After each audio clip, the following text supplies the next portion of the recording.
Bien, donc, merci André. Donc, ce qui nous réunit aujourd'hui, c'est finalement la présentation d'un des outils de valorisation de cette stratégie donc de valorisation des résultats à destination des acteurs. C'est un cahier technique qui reprend un certain nombre d'outils et de ressources qui ont été développés dans les territoires. Un cahier technique qu'on a réalisé en partenariat avec l'équipe du réseau rural et qui combine donc un certain nombre de fiches, de projets qui sont à la fois issus des projets PSDR, mais aussi euh,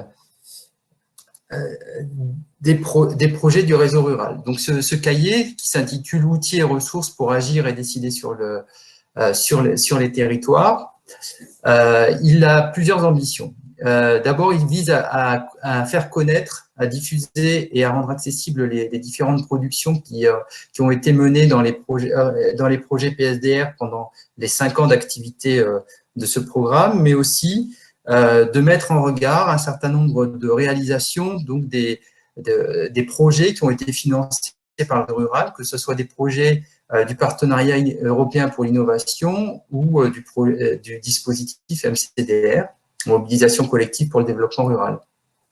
Donc, de quoi est composé ce cahier? Ce cahier, c'est 26 fiches synthétiques sur à la fois des outils et des ressources qu'on a essayé de rendre à la fois pédagogiques, si possible ludiques, mais aussi qui rendent compte d'éléments techniques qui ont été développés dans les différents projets et auxquels sont associés la plupart du temps des vidéos qui sont explicatives à la fois des problématiques et puis du contenu de l'outil.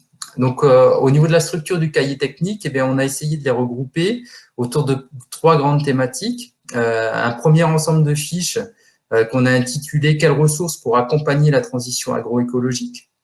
L'idée, c'est vraiment de donner des outils pour non seulement comprendre, mais aussi activer et accompagner les dynamiques de transition agroécologique sur les territoires. Un deuxième ensemble de fiches constitué quels outils pour gérer durablement les ressources sur les territoires. Donc, comme son nom l'indique, c'est davantage centré sur les différentes ressources qu'on va trouver sur les territoires, comme la biodiversité, la gestion de l'eau ou d'autres types de ressources territoriales. Et puis, la dernière partie est consacrée à l'élaboration et à l'accompagnement de stratégies collectives. Ici, il s'agit davantage de voir comment les acteurs vont pouvoir collaborer ensemble sur les territoires pour aller vers des objectifs de réalisation de projets respectant les principes du développement durable. Donc, on a à chaque fois un ensemble d'outils qui sont mis à disposition et qu'on a essayé d'organiser collectivement. Ces outils sont à destination d'un certain nombre de publics, pas forcément toujours sur la totalité du spectre des publics possibles, mais avec des focales un peu différentes, que ce soit à la fois des acteurs de la sphère pédagogique, de la sphère professionnelle, mais aussi du monde agricole, des collectivités territoriales et de la société civile. Donc, l'idée, c'est de rendre les contenus des recherches accessibles à ces différents publics. Et ce sont donc des fiches qui touchent également différents domaines, que ce soit qui ont été structurants de ces 3 dispositifs, PSDR, PUI ou MCDR, à savoir l'alimentation, l'agriculture, la forêt, l'économie rurale, le développement local, le foncier, mais aussi les problématiques d'urbanisme et de lien rural-urbain. Alors, pourquoi ce cahier technique dans la panoplie des outils qu'on a développés dans le cadre de la stratégie de valorisation de PSDR 4, l'idée, c'était d'abord d'avoir une ambition d'accessibilité, c'est-à-dire de rendre facilement accessibles des connaissances concrètes qui ont été développées par les différentes équipes participant à ces projets, à travers des fiches qui sont facilement accessibles sur le net au format numérique. Il y avait aussi une ambition de pédagogie, c'est-à-dire de traduire les résultats scientifiques en fiches outils qui soient directement utilisables et le plus pratique possible par les différentes catégories d'acteurs. la volonté d'une utilité sociale, c'est-à-dire quelle est la contribution finalement d'INRAE et des différentes équipes impliquées au grand débat aujourd'hui qui touche le développement des territoires ruraux, et comment est-ce que la connaissance scientifique peut aider à la transition de ces territoires. L'idée aussi, c'était de rendre compte de la diversité des résultats qui avaient été menés dans les opérations de recherche. C'était aussi une idée de collaborer, hein, c'est-à-dire pas simplement se refermer sur les projets qui ont été menés dans le cadre de PSDR, mais de s'inscrire dans une dynamique plus globale, qui est celle selon laquelle, finalement, la recherche aujourd'hui, c'est une recherche ouverte qui associe différents types de partenaires, selon des configurations assez variées, mais qui prend en compte à la fois les attentes, les compétences, et l'action des différentes catégories d'acteurs, que ce soit les acteurs de la recherche, du développement territorial, les agriculteurs, les collectivités locales, etc. Donc, il y avait vraiment cette idée de donner à voir la diversité des dispositifs qui se mobilisent dans ce sens. Et puis, enfin, c'était un objectif d'opérationnalité, c'est-à-dire de proposer une boîte à outils qui soit et ces outils soient adaptables à des configurations territoriales diverses et pas simplement aux cas dans lesquels ils ont été développés dans le cadre des différents projets. Alors au final, qu'est-ce qu'on propose? On propose différents types d'outils. 4 outils qui sont développés, qui se déploient à l'échelle régionale et du paysage, des outils numériques, cartographiques, des géodatabases, des outils de SIG, de la mobilisation, qui sont plutôt destinés à des publics de type acteurs locaux, acteurs institutionnels et collectivités territoriales. Une deuxième famille d'outils qui sont plutôt à l'échelle des territoires, cette fois infrarégionaux, des outils d'aide à la décision qui prennent différentes formes. Ça peut être des guides, des fiches techniques, des bases de données, des outils qui permettent de rendre compte des démarches participatives ou qui décrivent des dynamiques d'organisation de jeux sérieux avec des publics cibles qui vont être les collectivités territoriales, les acteurs des territoires ou les acteurs de l'animation territoriale. Une troisième famille où on a 11 outils qui développent des propositions à l'échelle plutôt de l'exploitation agricole, cette fois du système d'élevage ou système de culture ou à la parcelle forestière, avec, ici on est plutôt sur des outils à vocation technique, à profil technique, qui vont permettre d'avoir accès à des fiches techniques, des diagnostics ou des logiciels. Là, le public cible, c'est plutôt les acteurs du développement agricole, les agriculteurs eux-mêmes ou les acteurs de la filière bois-forêt. Et puis enfin, une dernière catégorie d'outils plutôt destinés au grand public, aux acteurs de la formation ou de la médiation scientifique. Ils ont un profil plus ludique, plus interactif, avec des jeux de plateau, des jeux en ligne ou un dictionnaire numérique sur l'agroécologie. Alors, je vais laisser Sabine présenter de manière un peu plus concrète le reste des outils, enfin la nature de ces outils. Merci Frédéric. Donc effectivement, moi je vais vous présenter 3 exemples d'outils.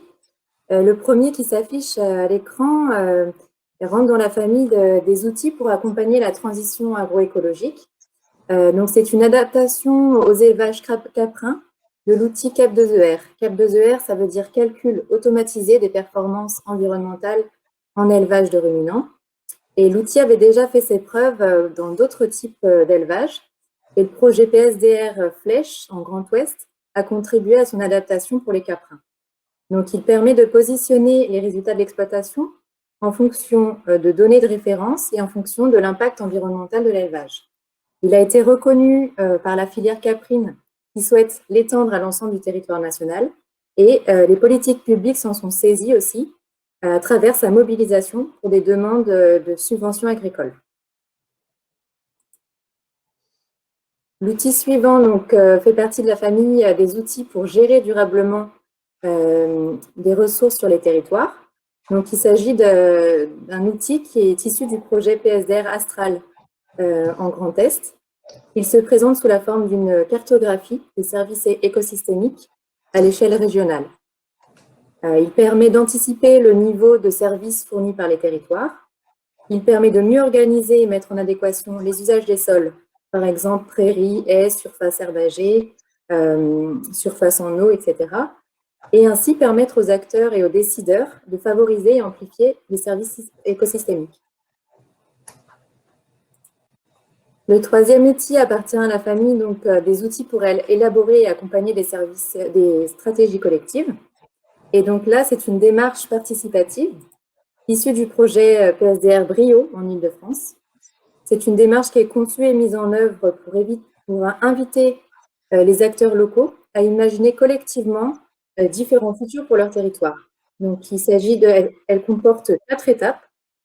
D'abord, le partage des perceptions du territoire, le partage des savoirs à travers des visites sur le terrain, une construction des scénarios pour le territoire et enfin, une mise en débat pour réfléchir à des actions collectives à travers un jeu de rôle. Donc maintenant, je vais vous présenter toutes les fiches de ce cahier technique sont composées de la même façon. Les fiches sont en 2 pages avec le titre de l'outil ou de la ressource concernée. Donc là, je vous ai pris un exemple réel. Il s'agit des guides repères pour les collectifs en transition agroécologique qui sont issus du projet PSDR Cotrae en Rhône-Alpes. Donc à chaque fois, il y a le public cible concerné qui est indiqué sur la fiche. Et ensuite, son contenu et son utilisation. Donc là, par exemple, c'est 3 guides qui permettent de former ou accompagner des collectifs en transition agroécologique et aussi d'expérimenter en collectif cette transition. Donc, on a l'utilisation, il s'agit de construire des formations adaptées aux besoins des collectifs en transition agroécologique, exercer plus sereinement le métier d'accompagnateur de ces collectifs et enfin conduire des expérimentations en agroécologie de manière plus efficace. Donc, il y a des renseignements sur la façon dont cet outil et ces ressources ont été conçus. Quelle est la contribution à la transition agroécologique et au développement du territoire? Il y a aussi les logos des partenaires qui ont participé à la conception de ces outils, mais surtout le rôle qu'ils ont joué dans le collectif. Il y a les références et les contacts pour en savoir plus. Et enfin, une petite séquence vidéo sur l'outil et ses utilisations. Donc, l'idée, c'est vraiment que ces fiches techniques ne soient pas des recettes toutes faites à suivre à la lettre, mais si une fiche vous intéresse, c'est important de se renseigner auprès des personnes ressources, parce que bien souvent, elles ont prévu un moyen d'accompagner et de faciliter l'appropriation de ces outils par les utilisateurs. Et une fois que vous avez utilisé l'outil, il est important aussi pour nous que vous fassiez un retour au concepteur de votre utilisation, de la manière dont s'est passée votre expérience, la manière dont vous avez mobilisé ces ressources, vous les avez transformées ou adaptées. Pour en savoir plus, rendez-vous sur le site psdr.fr pour télécharger le cahier technique PSDR 4 et j'ai mis aussi nos adresses pour nous contacter.